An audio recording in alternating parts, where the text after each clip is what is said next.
And doctor Niloufer అండి. నేను యూట్యూబ్లో హెల్త్ గురించి, లైఫ్ స్టైల్ గురించి అండ్ మోటివేషన్ గురించి చాలా వీడియోస్ చేశాను.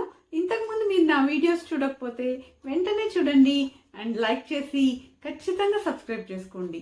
ఇవాళ మన టాపిక్ అయితే పారానాయిడ్ పర్సనాలిటీ డిసార్డర్ గురించి. మామూలుగా పర్సనాలిటీ డిసార్డర్స్ అంటే ఒక రకమైన ప్రవర్తనని ఎక్కువగా కలిగి ఉండటము, అవసరమైన దానికంటే ఆ ప్రవర్తన వల్ల వాళ్ళకి ఎక్కువగా చేసే పనుల్లో ఇబ్బంది కలగటము, ఇతరులకు కూడా వాళ్ళ వల్ల ఇబ్బంది కలగటము అనేది జరుగుతుంది. మరి ఈ పారానాయిడ్ పర్సనాలిటీ డిజార్డర్లో ఏంటంటే వీళ్ళు ఇతరులని ఎక్కువగా అనుమానిస్తూ ఉంటారు. వీళ్ళు అసలు వేరే వాళ్ళని నమ్మరన్నమాట. ఇతరులను వాళ్ళు మోసపూరితమైన వాళ్ళ కింద భావిస్తారు. వాళ్ళు చేసే ప్రతి పనిలో కూడా వాళ్ళు అర్థాలు వెతుకుతారు, వేరే అర్థాలు కూడా ఆపాదిస్తారనమాట. తర్వాత వీళ్ళకి జలసీ అనేది కూడా ఎక్కువగా ఉంటుంది. వీళ్ళు చాలా సీరియస్గా ఉండి వీళ్ళకి నవ్వగలిగే తత్వం కూడా తక్కువగా ఉంటుంది. వీళ్ళు తాము చేసే పనులను ఇతరులకి అన్వయిస్తూ ఉంటారు. తమ మనసులోని భావాలను కూడా ఇతరులకు అన్వయిస్తూ ఉంటారనమాట. దీనికి ఎగ్జాంపుల్ నేను తర్వాత చెప్తాను దీంట్లోనే, ఈ వీడియోలోనే. అయితే వీళ్ళు ఏంటంటే ఎక్కువగా ఇమోషన్స్ కూడా వీళ్ళకు ఉండవు. మరి వీళ్ళు జనరల్గా ఈ షైజోఫ్రీనియా ఉండే పేషెంట్స్ వాళ్ళ రిలేటివ్స్కి ఇలాంటి లక్షణాలు ఎక్కువగా కనబడవచ్చు. మగవాళ్ళలో ఇలాంటి పర్సనాలిటీ ఎక్కువగా నోటీస్ చేస్తూ ఉంటారు. వీళ్ళకున్న ఈ పర్సనాలిటీ డిజార్డర్ వల్ల వీళ్ళు వాళ్ళ సహచరులతో, సహోద్యోగులతో చాలా సమస్యాత్మకంగా ఉంటారనమాట. అంతేకాకుండా వీళ్ళు వాళ్ళ పార్ట్నర్స్ని కూడా ఎక్కువగా అనుమానిస్తూ ఉంటారు. ఇలాంటి పర్సనాలిటీ డిజార్డర్ వీళ్ళకి ఉందని ఎలా గుర్తించాలంటే వీళ్ళలో ఎక్కువగా కండరాలు పట్టుకుపోవటము, రిలాక్స్ అవ్వలేకపోవటము ఉంటుందన్నమాట. అంతేకాకుండా వీళ్ళు పరిసరాలని శల్య పరీక్ష చేయటము, ప్రతిదానికి కూడా అనుమానం దృష్టితో చూడటము లాంటివి చేస్తూ ఉంటారు. ఇది జనరల్గా మామూలు జనాల్లో 2 నుంచి 4% మందికి ఇలాంటి డిజార్డర్ ఉండటానికి అవకాశం ఉంటుంది.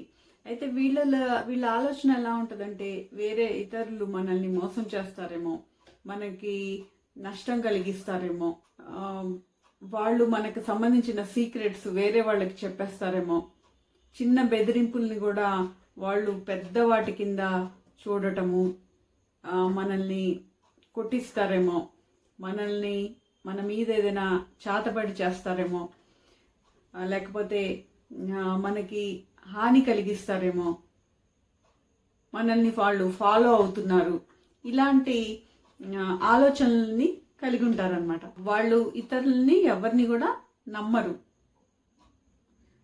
తర్వాత చిన్న చిన్న బెదిరింపుల్ని కూడా పెద్ద హాని కలిగించే వాటి కింద లెక్కలోకి వేస్తారనమాట. ఇలాంటి ఆలోచనలతో వీరు కక్షతో రగులుతూ ఉంటారనమాట. వాళ్ళు నన్ను ఫాలో చేస్తున్నారు, వాళ్ళు నన్ను కొట్టడానికి చూస్తున్నారు, నా మీద మనుషుల్ని పంపిస్తున్నారు, నన్ను చేతబడి చేస్తున్నారు, ఇలాంటి ఆలోచనలు పెట్టుకుని వాళ్ళు ఎదుటి వాళ్ళ మీద, ఎవరి మీద అయితే ఇలాంటి ఆలోచనలు పెట్టుకున్నారో వాళ్ళ మీద కోపం చూపించటం, ద్వేషం చూపించటం, తర్వాత వాళ్ళు కనబడితే తిట్టటము, తర్వాత అటాక్ చేయటము లాంటివి చేస్తూ ఉంటారు. అంతేకాకుండా వీళ్ళు డిస్ప్యూట్స్ని కూడా క్రియేట్ చేస్తూ ఉంటారు. వాళ్ళ ఫ్యామిలీ మెంబర్స్తో, ఫ్రెండ్స్తో కూడా వీళ్ళు అదే విధంగా ప్రవర్తిస్తూ ఉంటారు. వీళ్ళకి జెలసీ కూడా బాగా ఎక్కువగా ఉంటుంది. వీళ్ళ మనసులోని భావాలను వాళ్ళు ప్రొజెక్షన్ లాగా వేరే వాళ్ళకి ఆపాదిస్తూ ఉంటారు. వాళ్ళు తాడును చూసి పాము అనుకొని భయపడతా ఉంటారు. తమను తాము వాళ్ళు చాలా తెలివైన వాళ్ళని,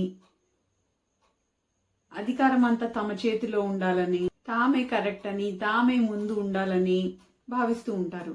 వీళ్ళు ఇతరుల్లో కూడా భయాలను సృష్టించటం, పోట్లాటలు పెట్టడము లాంటివి కూడా చేస్తూ ఉంటారు.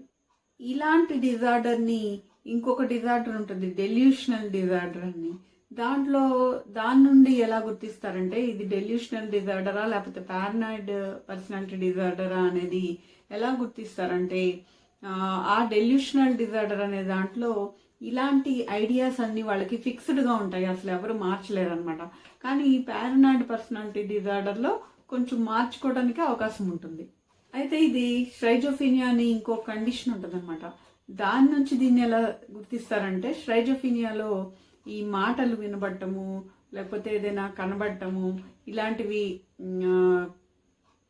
ఉంటాయన్నమాట స్ట్రైజోఫీనియాలో. కానీ దీంట్లో అవి ఉండవు.